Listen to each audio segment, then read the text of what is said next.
Maaf ya Rin, selama di sini kami menyusahkan kamu. Wanita dengan mata tetu itu mengusap pipi sampai ke bauku. Mama, jangan bicara seperti itu. Arin tidak pernah merasa direpotkan.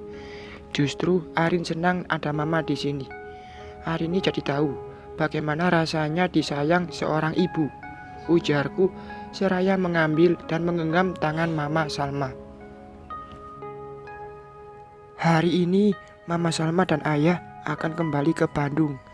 Setelah menunggu selama 1 bulan, ternyata Yusuf tak kunjung datang.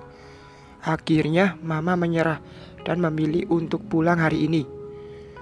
Rin, kita pergi dulu ya. Kamu baik-baik di sini. Ayah memelukku sebentar. Aku mengangguk, lalu mencium punggung tangan ayah. Arini, jika nanti kamu ingin membina rumah tangga lagi, Mama ikhlas. Jika kamu menikah lagi, jangan menunggu Yusuf. Dia mungkin... Jangan membahas itu. Sama sekali, Arini tidak punya pikiran sampai ke situ. Arini masih ingin seperti ini, ucapku memeluk Mama. Ia pun membalas pelukanku. Pelukan perpisahan yang sebentar lagi akan terjadi. Setelah puas berpelukan, Mama pun akhirnya masuk ke dalam mobil.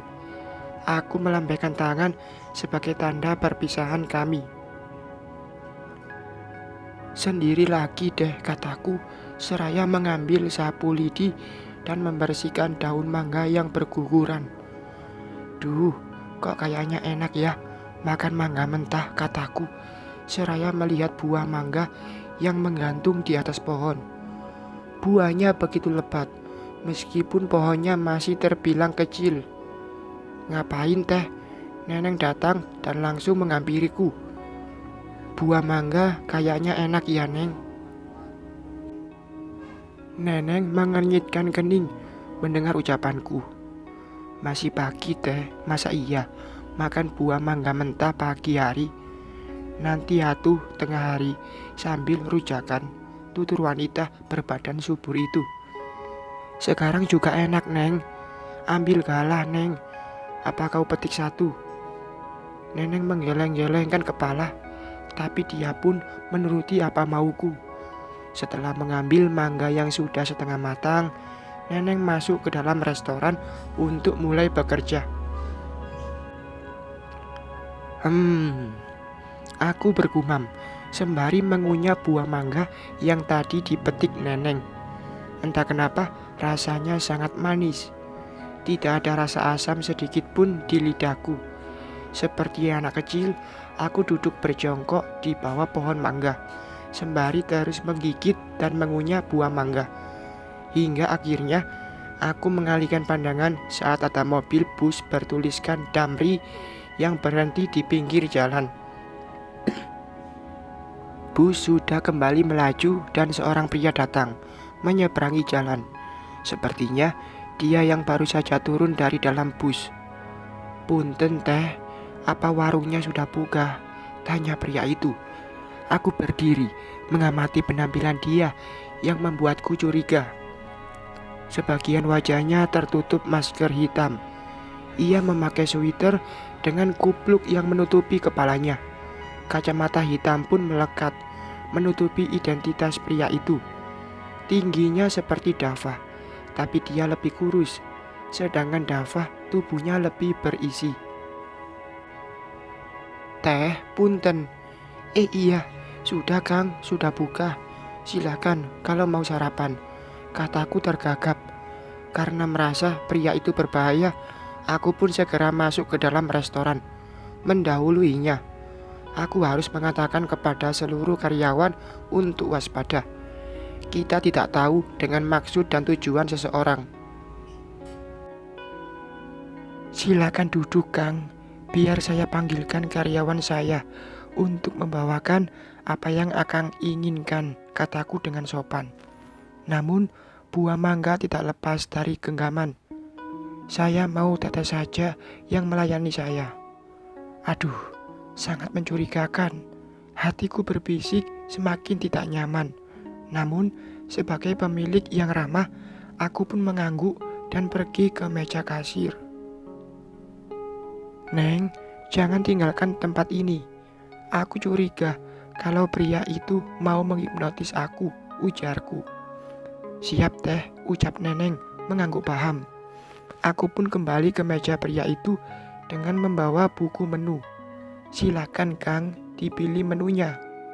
"Saya tidak lapar. Saya hanya ingin duduk dan mengobrol dengan Teteh. Bisa?" Aku semakin emosi dengan tingkah laku pria itu.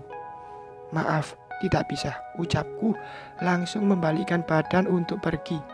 Sangat menyebalkan. Mimpi apa aku semalam hingga harus kedatangan pelanggan macam dia. Arini, aku tersentak saat dia memanggil namaku. Dan suara itu, aku langsung membalikkan badan untuk melihat suara yang baru saja menyebut namaku. Allahu Akbar, Allahu Akbar. Aku menutup mulut tidak percaya. Sedangkan pria tadi hanya tersenyum seraya membuka masker dan kacamatanya. "Neneng!" Aku berteriak sekencang mungkin. "Ya Allah!" Neneng berseru saat dia sudah berada di dekatku. Buah mangga yang tadi aku pegang kini terlepas dari tanganku. Kemudian tanganku menggapai lengan Neneng dan memegangnya kuat.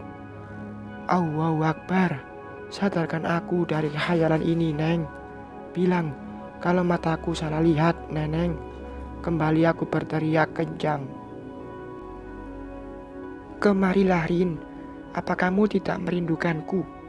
Aku menggelengkan kepala dengan air mata yang sudah berderai, tidak terkendali. Lidahku tak mampu berkata. Apa aku tidak sedang bermimpi? Apa ini nyata? "Ini beneran kamu, A?" Kedua tanganku memindai wajah pria yang menatapku dengan mata yang berkaca-kaca. Detik berikutnya, tangan itu menarik tubuhku hingga menempel pada dadanya. Kedua tangannya melingkar di pinggang serta punggungku dengan begitu erat. Tidak ada kata yang keluar dari bibir kami, hanya isak tangisku yang terdengar seperti irama di pagi hari. Bukan tangisan pilu, melainkan air mata rindu yang sudah tertahan sejak 5 minggu yang lalu. Tuhan, apakah aku tengah bermimpi?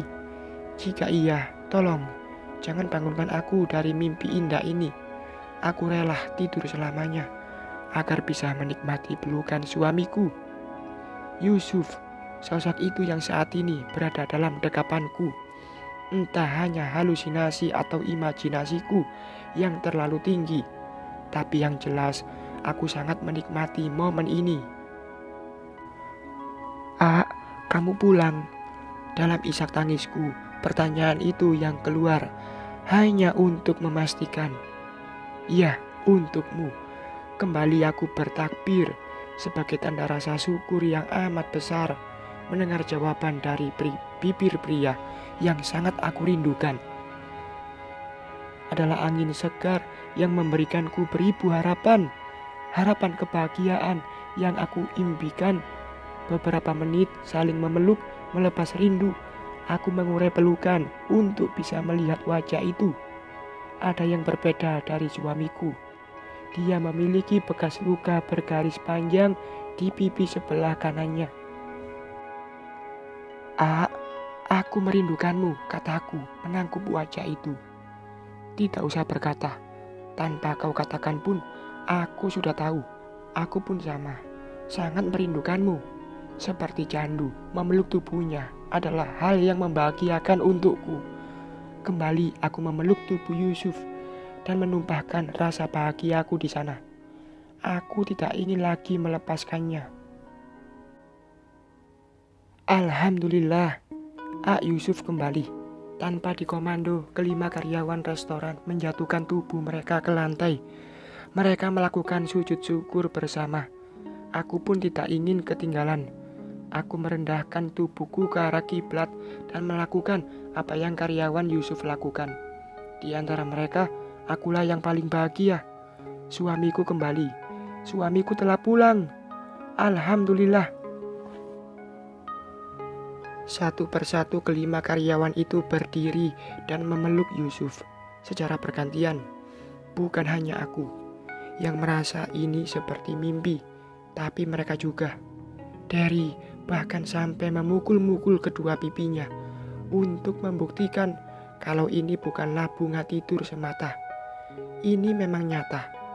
Terima kasih, kalian sudah menjaga usahaku selama aku tidak ada, ujar Yusuf. Sama-sama, A. Kita pun ikut bahagia melihat A Yusuf bisa kembali dengan sehat, ucap Derry mewakili perasaanku. Banyak sekali pertanyaan yang bersarang di kepalaku tentang dia yang akhirnya selamat dari maut dan bisa pulang dengan hati yang masih sama. Namun, aku tidak ingin mempertanyakan itu dulu. Sekarang, aku hanya ingin menikmati waktu bersamanya, waktu yang sempat hilang beberapa saat. Bersambung.